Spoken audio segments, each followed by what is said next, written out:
Hi guys, I'm Penance. I've got a bit of a special video for you guys tonight. I really wanted to do an overview of the Advanced Warfare / 2015 COD season for the Australian and New Zealand Call of Duty console community, or as we call it, ANZCoD. For those of you who haven't heard of us or you're not familiar with us, let me just tell you a little bit about ANZCoD.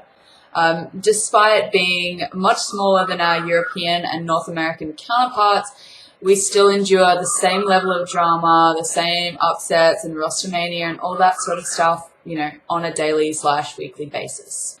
Now, ANZCoD is still a young scene, not only in terms of the age of the player base, but also in terms of how long we've actually been around for.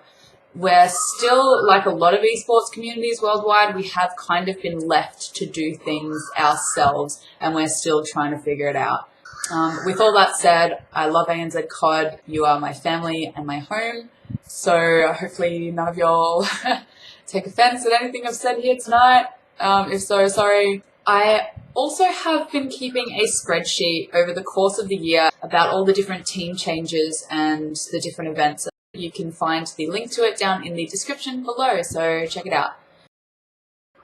In my mind, the first major incident of the year was when established organisation ANZCoD rung in the new year by unceremoniously dropping their at-the-time lineup. Now, this would not be noteworthy were it not for two things. First, that Avant's roster had been with them for going on 2 years, which is basically unheard of. I'm pretty sure that's some kind of record. The second being that Avant didn't actually notify any of the players involved. The only reason that the players found out is because the new team was announced on Twitter. It was a sort of error in judgment that I could only really describe as epic. Moving on, the 2015 season officially began with the announcement of the Call of Duty World Championship, or COD Champs as everyone knows it. This was the first year that ANZ was extended 3 invites. Normally we only get 2 to international events. So as you can imagine, there was a lot of hype surrounding this event and people were very excited. However, it then turned out that you had to be 18 years of age or older to qualify, and that made a lot of people very, very sad. The APAC Regional LAN, it was held in February in Sydney. There were 6 teams there. It was an invite-only event, and they had to have competed earlier in an online tournament to be invited to this event. To no one's surprise, Mindfreak were the first team to qualify. Mindfreak is the reigning team here in Australia. If they're going to a LAN, it's essentially guaranteed that they are going to get first place, and they are definitely the most skilled team in the ANZ region. Mindfreak are also the only team to be consistently untouched by roster mania. The next team to qualify was Exile 5 T1 Daughters. This team, Exile 5, last year at COD Champs, they actually played there and placed 5th in the world under the name Trident Esports. So a proven team on the international battleground. The last team to qualify was Integral. This squad was actually a pickup team which only formed about a week before the online qualifier.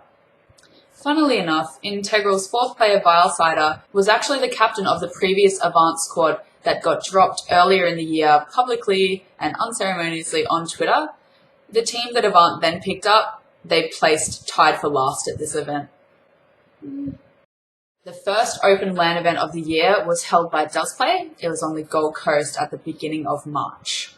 Mindfreak announced they wouldn't be attending this event, which caused a lot of hype because it left first place open for anyone to take. Exile 5 were able to attend, and of course they took out first place.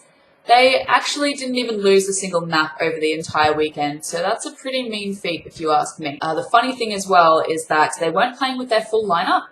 Chileans wasn't able to attend, so Beaston was subbing in.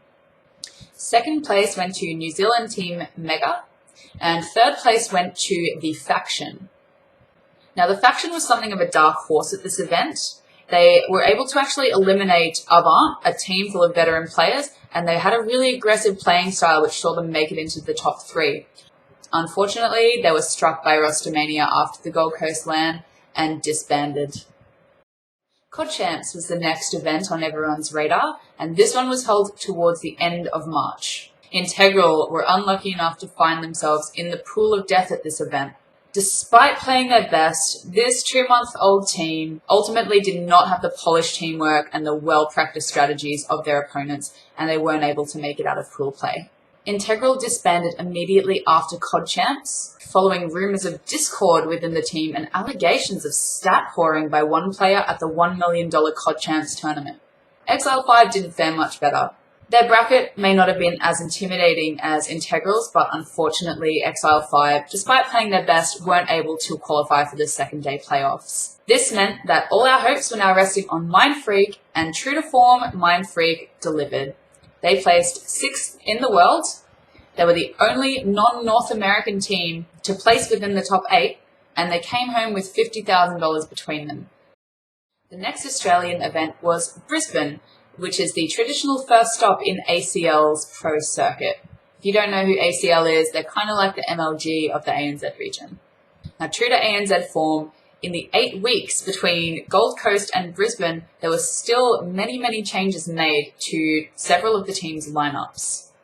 Trouble had been brewing around Exile 5 T1 Daughters following an incident of unprofessional conduct earlier in the year. There were also rumours of personality clashes and general discord within the team. It was not surprising then when Exile 5 released their roster and retired from the console community. Shortly afterwards, Iskatu left T1 Daughters amidst a swarm of rumours. He was replaced by Beeston as the team's 4th, and the whole team was then picked up by Trident Esports. Avant was another organisation which was hit hard by roster mania. So despite placing 4th at Gold Coast, the team dissolved really quickly after the event. Benno went back to his native Halo, Dean was picked up by Skyfire, and Maka went on hiatus. This left Hopi by himself, needing to rebuild his team from the ground up before Brisbane.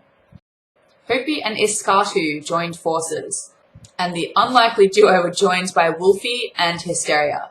In addition to this, Iskatu had actually brought the T1 Daughters name with him when he joined, making this new team Avant-Garde T1 Daughters, which is quite a mouthful. So Brisbane actually turned into something of a battleground for the burgeoning rivalry between Avant and Trident. Not having the benefit of that long familiarity and teamwork on their side, Avant did not place as well as we would normally expect them to. They placed 5th, which isn't terrible, but from a team like Avant, we would normally expect a top 3 placement. Trident came in 2nd place, just behind Mindfreak, who were at this event, and true to form, took out 1st place. 3rd place at Brisbane went to Uproar Ignitions, arguably the best New Zealand team, and a team that's made very few roster changes during the Advanced Warfare season. And 4th place went to a team named Incept. Now, Incept did at Brisbane what the faction did at the Gold Coast. They came from relative obscurity, and by the end of the event, they proved that they could go head-to-head with some of the best players in Australia. Incept did continue to play for the rest of 2015, online and offline events, with some minor changes to their lineup. And it looks like that's it for now. I'll hopefully be releasing part 2 really soon, which will be the rest of the 2015 season. Make sure you follow me on Twitter so you know when it's released. It's Penance with 3 A's, just like it is on YouTube. So I hope you guys enjoyed it. If you have any comments, suggestions, questions, leave a comment down below, or you can contact me on Twitter. Thanks for watching, guys. Hopefully see you all next time. Mwah!